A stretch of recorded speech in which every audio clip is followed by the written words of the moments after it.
നമസ്കാരം. മണ്ഡലകാലം ആരംഭിച്ചപ്പോഴേക്കും തന്നെ ശബരിമലയിൽ വൻ ഭക്തജന തിരക്കാണ് അനുഭവപ്പെട്ടുകൊണ്ടിരിക്കുന്നത്.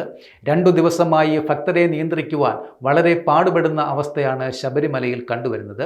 ശബരിമലയിൽ ഭക്തരുടെ വൻ തിരക്ക് കണക്കിലെടുത്തുകൊണ്ട് ഇന്നു മുതൽ കൂടുതൽ നിയന്ത്രണങ്ങൾ ഏർപ്പെടുത്തും.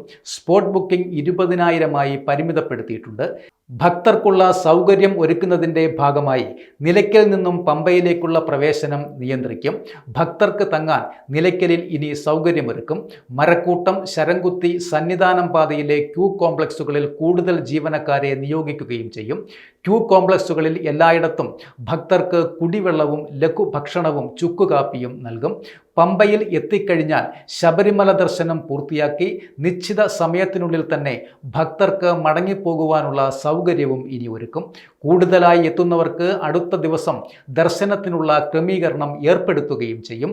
ഇന്നു രാവിലെ മുതൽ ശബരിമല സന്നിധാനത്തെ സ്ഥിതിഗതികൾ നിയന്ത്രണ വിധേയവുമാണ്.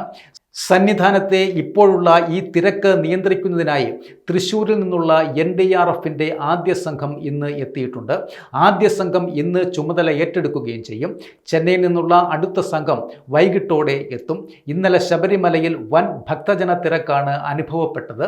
മരക്കൂട്ടം മുതൽ മണിക്കൂറുകൾ ക്യൂവിൽ നിന്നാണ് ഭക്തർക്ക് ദർശനം നടത്തി മടങ്ങേണ്ടി വന്നതും.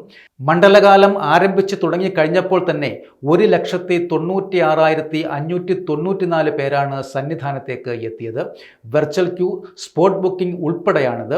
നവംബർ 16 വൈകിട്ട് 5 നട തുറന്ന ശേഷം 53,278 പേരും 17 98,915 പേരും 18 ഉച്ചയ്ക്ക് 12 വരെ 44,401 പേരുമാണ് മല കയറിയത്. ദിനം പ്രതി 90,000 പേർക്കാണ് മല കയറുവാനായി അവസരം ഒരുക്കിയിരിക്കുന്നത്.